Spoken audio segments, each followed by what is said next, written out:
Welcome sa Durs TV. Kung interesado ka sa ganitong news, huwag kalimutang isubscribe ang ating YouTube channel. Maraming salamat! Welcome po ulit sa ating panibagong update tungkol sa Kim Pao. Ihahatid ko po sa inyo ang pinakabago at pinaka-latest na mga kaganapan tungkol sa kanila.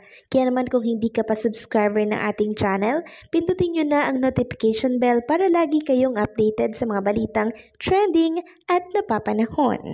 So ayun, welcome back again sa ating YouTube channel mga kakimpaw. And for tonight's video, ang pag-uusapan natin ay tungkol pa din sa mga ganap ni Kim and Paolo Abilino. So kanina po, grabe yung dami ng tao dito sa Robinsons Antipolo.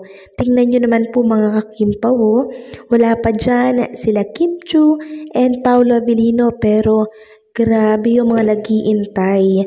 Halos punong-puno po o hanggang sa itaas. Ang dami din pong nag-aantay kina Kim and Paolo.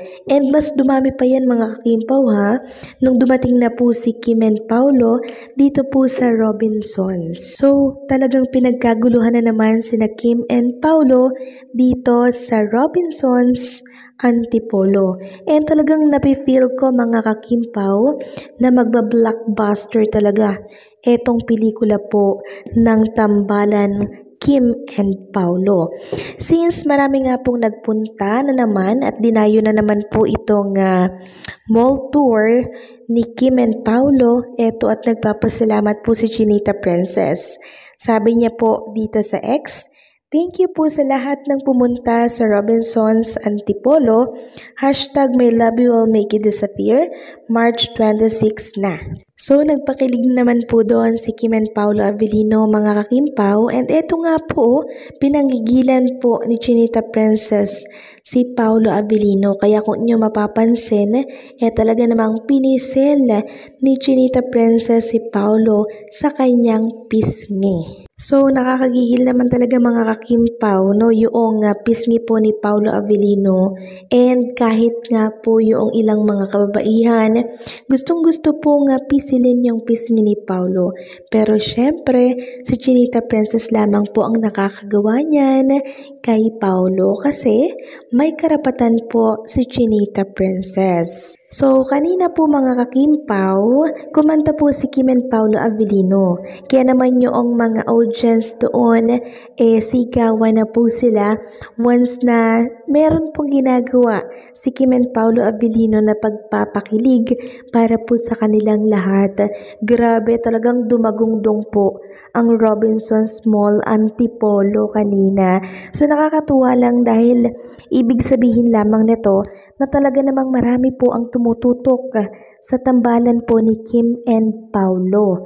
Kaya hindi malabong mangyari na mag-blockbuster etong My Love Will Make You Disappear ni Kim and Pao. So, eto po yung outfit ni Chinita Princess. Naka-tube na naman siya dyan and naka-jeans po siya. Pero may time mga kakimpaw na parang nahuhulog po yung kanyang tube kaya lagi pong tinataas ni Chinita Princess. And isa nga po sa napansin ng mga Kimpaw fans, etong kilikili po ni Chinita Princess na mas maliwanag pa nga daw po itong kilikili kesa po sa buhay ng mga bashers. Tingnan nyo nga naman po mga kakimpaw, ang linis, ang puti po, diba? Hindi siya makulimlim. Kaya yung mga nang babash dyan kay Chinita Princess, make sure nyo muna na maputi yung mga singit-singit ninyo dyan. Samantalang kanina naman mga kakimpaw ay nakuhanan po si Kim and Paolo Abilino na papauwi na po, no? Pakatapos po ito ng mall tour nila dito sa Robinsons. So, sabay na naman silang lumabas ni Paolo, eto nga si Kim. Pero kanina po mga kakimpaw, nauna po si Paolo Abilino. Wala pa atang 5 ay nasa Robinsons Antipolo na po siya. Pero sabay po silang lumabas ni Chinita Princess dito po sa mall. Kaya ang tanong ng marami ay kung magkasabay ba si Kim and Paul Avellino sa iisang car. And kung inyo mapapansin dito, ang dami pong nagtatanong na, ate please sumagot ka po, yung nag-video. Kung kasabay daw ba ni Paul Avellino si Chinita Princess sa isang car. Sabi niya dyan. Then sabi pa ng isa, sabay pa sila sa car? Tapos andyan ang dami. Isang car lang po ba yung sinasakyan nila? So grabe, ang dami pong nagtatanong mga kakimpaw. Pero ito lamang po yung masasabi ko. Si Paul Avellino po ay naunang dumating kanina. Si Chinita Princess na late siya ng konti. Pero dito sa videong to, mukhang sabay po no, si Kim and Paul Avellino. Pero hindi natin nakita kung isang car lang yung sinakyan po nila papauwi. Kasi kung isang car lang yung sinakyan nila papauwi mga kakimpaw, saan punta nila? Baka siguro mag-date. Yun ay kung magkasabay nga po sila ng car. Pupwede rin na kahit hindi sila magkasabay ng car, iisa lang yung pupuntahan nila. Meron na silang usapan na magde-date tayo dito. So, pwede yun. Kaya sabay man or hindi, okay lang yun. Basta ang nagkakaintindihan dito, si Kim and Paolo Avellino. Kasi pwede naman po silang mag-antay na lamang, 'di ba? Kung sino yung nauna doon sa location ng pinag-usapan po nila kung saan sila magde-date. So, nakakatuwa lang mga kakimpaw kasi sa napakasimpleng ginagawa at pinapakita po ni Kim and Paolo Avellino, natatanggal yung stress natin, 'di ba? Napapalitan po ng kasiyahan. So, kakaiba po yung naibibigay sa atin ni Kim and Paolo Avellino. Parang stress reliever na po natin sila. And hopefully, lagi po silang andyan mga kakimpaw at hindi po sila mawala, hindi po sila mabuwag yung tambalan po nila. Kasi parang lahat ng love team, 'di ba mga kakimpaw? Di ko naman nila lahat.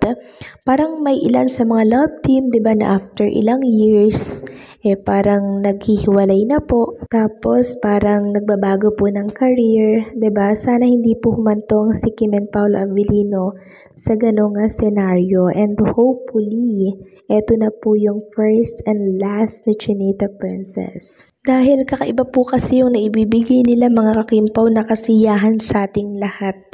Biruin nyo, 60 years old, 50 years old, kinikilig pa din sila sa mga pinapakita po ni Kim and Paolo Avellino. Meron pa nga pong nagsasabi na akala daw nila hindi na sila hahanga pa sa isang love team. Pero nang dumating po si Kim and Paolo Avellino, muli pong nanumbalik yung pagka-excite nila, yung pag-iidolo po nila. So nakakatuwa lang dahil nagawa po ni Kim and Paolo Avellino na tayo po ay pasayahin, hindi ba? Kaya naman suporta lang tayo ng suporta sa mga project po ni Kim and Paolo. Kasi ang suportang yan po yung magpapatagal sa kanilang tambalan, okay? Kaya naman sa March 26, huwag tayong makakalimot, okay? So hanggang dito na lamang po ang update natin. Maraming salamat sa patuloy na pagsuporta. And don't forget to like, share, comment, and subscribe.